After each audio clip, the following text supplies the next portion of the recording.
The year 2004 found the elite of Tamil Nadu assembled in Chennai to celebrate the birth centenary of the patriotic film pioneer K.Subrahmanyam. Rich tributes were paid by statesmen and saints, artists and critics. The Government of India honoured the memory of this veteran film director and freedom fighter with the release of a postal stamp and 2 biographies that got published, one in Tamil and the other in English.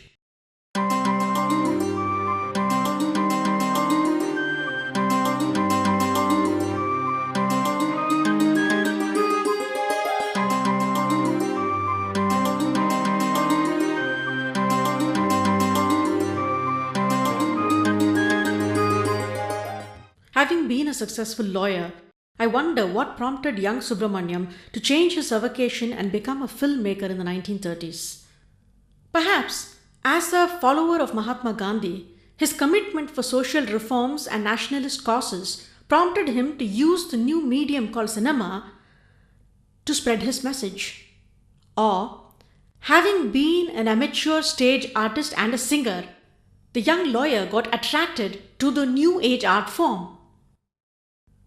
Perhaps it was a combination of both, the zest for social reforms and freedom struggle on the one hand, and on the other hand, the intrinsic interest as a creative person. K.Subrahmanyam began by writing stories for a production company in the era of silent cinema in the late 1920s and learnt the art of filmmaking as an assistant director. At the dawn of the talkie era, a new film producer engaged K.Subrahmanyam to direct a Tamil film based on the stage play Pavalakkodi, a side story from the Mahabharata. They engaged the whole group of artists of the stage play to perform in their film. Promoted as a film with 50 songs, Pavalakkodi was a huge box office hit, prompting Subrahmanyam to give up his avocation as a lawyer and stay firmly rooted on the ground as a filmmaker, making a few more mythological films.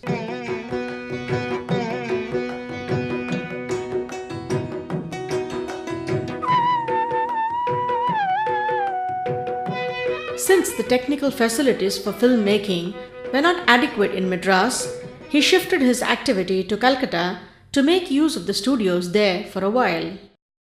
With the objective of making films on contemporary themes, which came to be known as social films, Subrahmanyam founded his own production company named Madras United Artists Corporation, MUAC. He portrayed the condition of the ill-treated Brahmin widows in his film Bala Yogini. Featuring several child artists, the film became a phenomenal success, but angered the Orthodox society for featuring a real widow with a shaven head in the role of one. To establish better infrastructure in South India for filmmaking, Subrahmanyam founded the first well-equipped film studio in Madras named Motion Picture Producers Combined. In the 1940s, he sold the studio to S.S. Vasan, who renamed the studio as Gemini Studios. In 1937, Subrahmanyam adopted Munshi Premchand's well-known novel Seva Sadan and made it into a very successful Tamil feature film.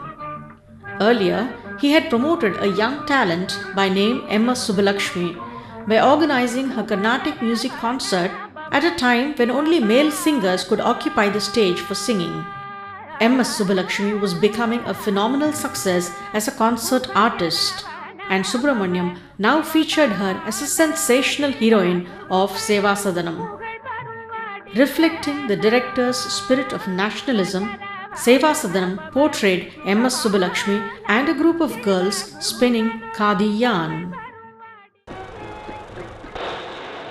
The high watermark of K.Subrahmanyam's creativity and expression of his nationalist sentiment was his Tamil film THYAGABOOMI.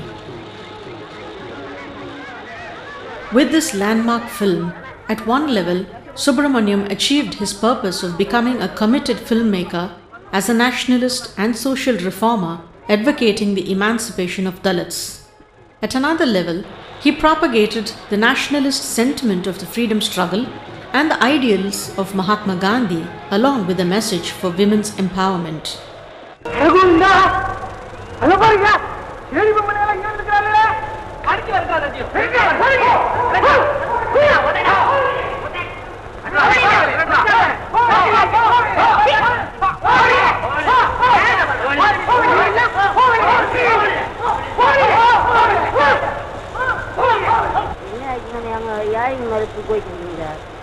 ஐயோ மழை பொறுக்க முடியலீங்களே. என்ன கிளாஸ்க்குள்ள புந்தோடுறதா? காலம் கெட்டு போட்டாப்ல இருக்கு. Sambhu Shastri, a kind-hearted priest, is admonished by his fraternity, which contributes to the ill treatment of his daughter Savitri in her husband's house in Calcutta. Her husband and mother-in-law threw out of their house Savitri, the protagonist, asking her to return to her father's village in Tamil Nadu.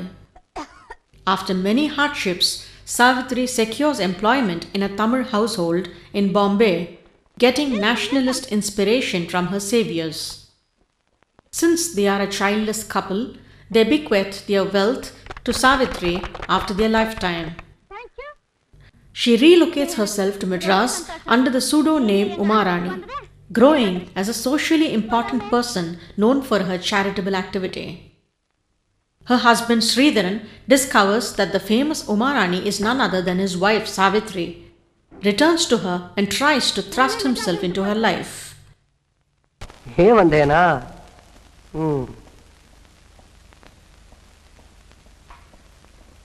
Uma, பழைய சமாச்சாரத்தை எல்லாம் மறந்து விடு. நீ பழைய பட்டிக்காட்டு சாவித்திரி இல்ல, நானும் பழைய ஸ்ரீதரன் இல்ல. அந்த கர்நாடக சாவித்திரிய வெறுத்தேன், வாஸ்தவம் தான். ஆனால் இப்போ உமா மிதித்த பூமியை கூட பூஜை செய்ய தயார். ஆனால் உமாராணி உம்மை மனமாற வெறுக்கிறாள். நீர் மிதித்த பூமியை கூட அவள் மிதிக்க விரும்பவில்லை. போம் வெளியே. வெளியே போகணுமா? உன்னை விட்டு விட்டா முடியாது உமா, முடியாது. நீ என் மனைவி, ஞாபகம் இருக்கட்டும். மரியாதையாக போக மாட்டீர்? தர்வானை கூப்பிட வேணுமா? எங்க கூப்பிடு பார்க்கலாம். தர்வான், தர்வான்.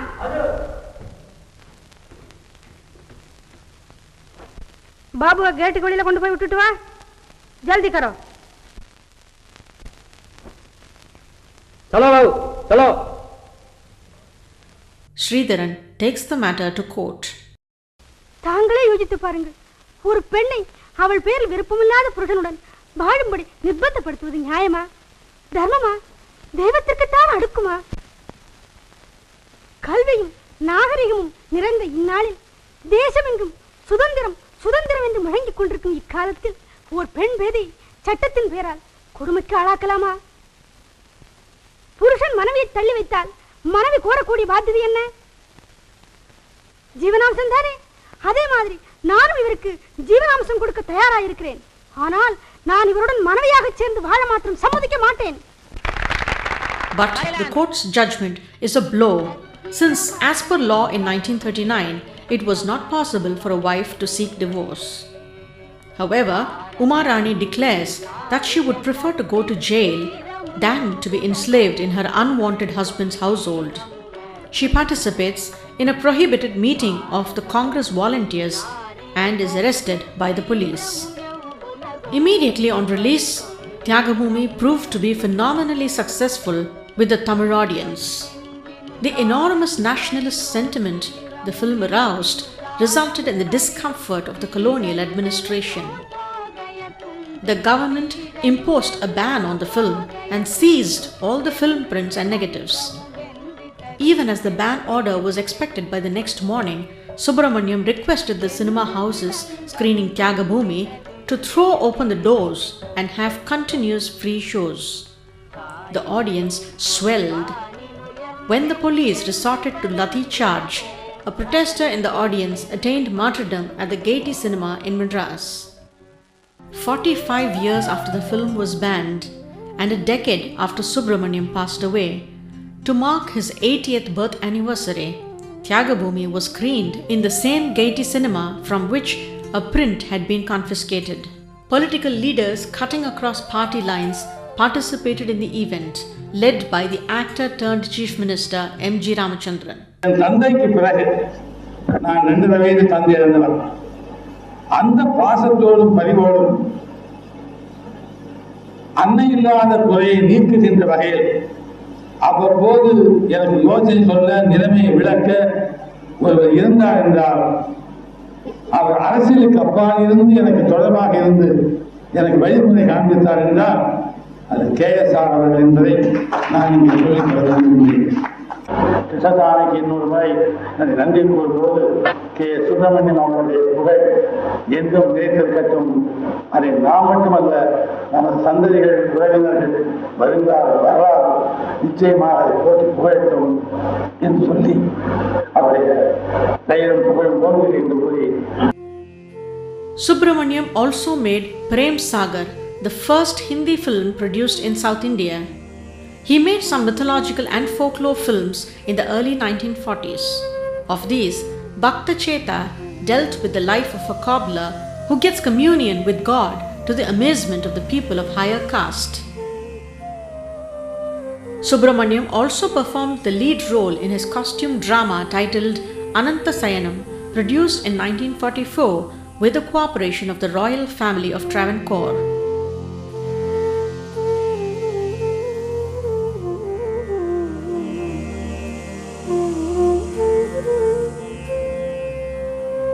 During the Second World War, the colonial administration made it mandatory that every producer should make a film to promote the war effort. Subrahmanyam made Mana Samrakshanam to meet this condition. While it dealt with the theme of Japanese espionage in India, in asking the Japanese to quit, it could be interpreted as asking the British to quit India. When it was released, some district officials imposed a local ban on this film also. In the second half of the 1940s, Subrahmanyam made 2 Tamil comedies, Vikata Yogi and Vichitra Vanitha. When most of the national leaders of that era looked down upon cinema as a regressive escapist medium, Subrahmanyam perceived the potential of the medium and was convinced that it would carry the message of freedom and social change to the vast illiterate audience. By doing that, he added respectability to the medium itself. While many national leaders applauded him, Mahatma Gandhi gave him his photograph autographed in Tamil. In this 1949 film, Geeta Gandhi, he portrayed a joint family symbolically representing the nation, with the patriarch Subbayar symbolizing Gandhiji, driving home the message of unity and national integration. A congressman himself, Subrahmanyam believed in Gandhiji's advice to dissolve the Congress party after India got her freedom. A dance number reflects the director's take on politics just a year after independence.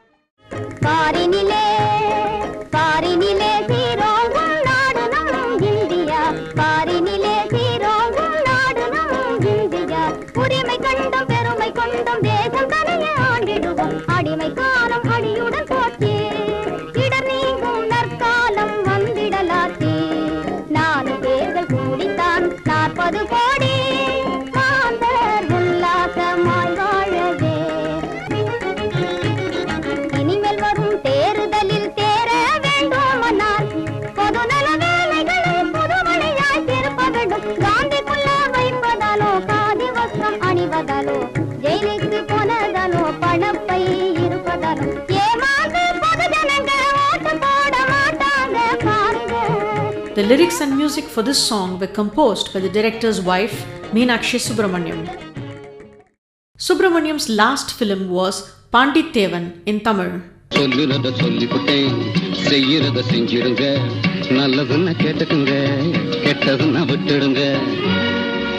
Unlike other films of that period, which dramatized either love stories or family melodrama, Pandit Devan dramatized conflicts between the state and a group of zamindars during the construction of a dam across a river. Subrahmanyam was a promoter of many institutions for the development of cinema. He was a co-founder and later president of the South Indian Film Chamber of Commerce. He inspired the founding of the South Indian Artists Association.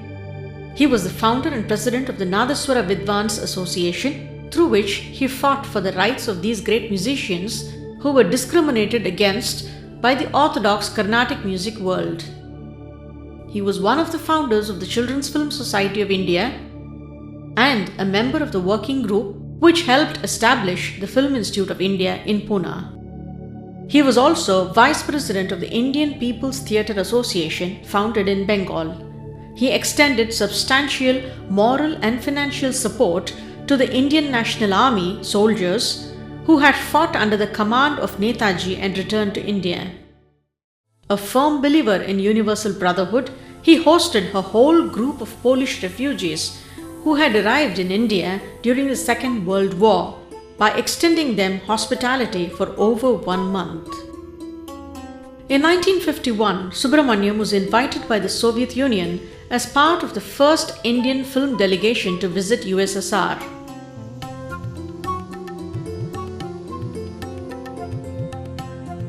He was the only member of that group who was included in a delegation invited by Hollywood to visit America, representing the Indian film industry the following year. He received the Scroll of Honor of the Directors Guild of America and Key of Friendship to Walt Disney. He represented India in the International Film Council of UNESCO and served in India's National Council for UNESCO.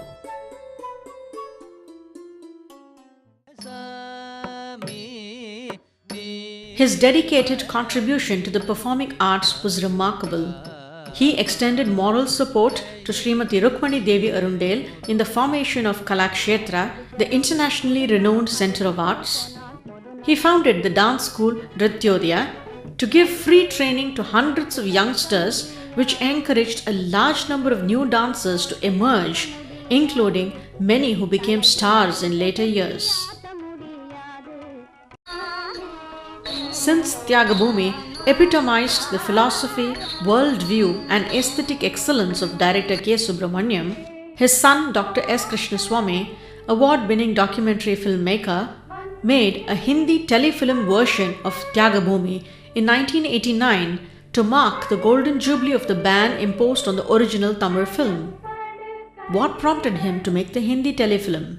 I collaborated with Professor Eric Barnow in writing what is now generally recognized as the first academic book on the history of Indian cinema.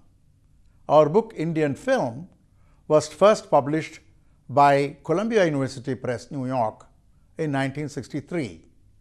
We updated it later for another edition by the Oxford University Press. During the research period in the early 1960s, we had to go from pillar to post looking for old films and other material related to Indian cinema because there was no film archives at all. And in the process, I stumbled upon Tyagaboomi in a laboratory in Bombay. It was important because Tyagaboomi was one of the few films that had been banned by the British administration for its involvement in the freedom struggle. It was not only a discovery of a very important classic of Indian cinema, but a revelation to me of my father's role in India's freedom struggle as a filmmaker. Comparing Indian cinema of that period with that of world cinema, it is revealing to find that no other colonized country in the world had a film industry of its own. Hence, India was unique in having a film industry that reflected the culture of its own people. Tyagaboomi becomes even more unique for the simple reason that it was one of the few films banned by the colonial administrations. And therefore, it reflected the aspirations of the colonized people anywhere in the world. I remade Tyagabhoomi as a Hindi telefilm as a three-way dedication.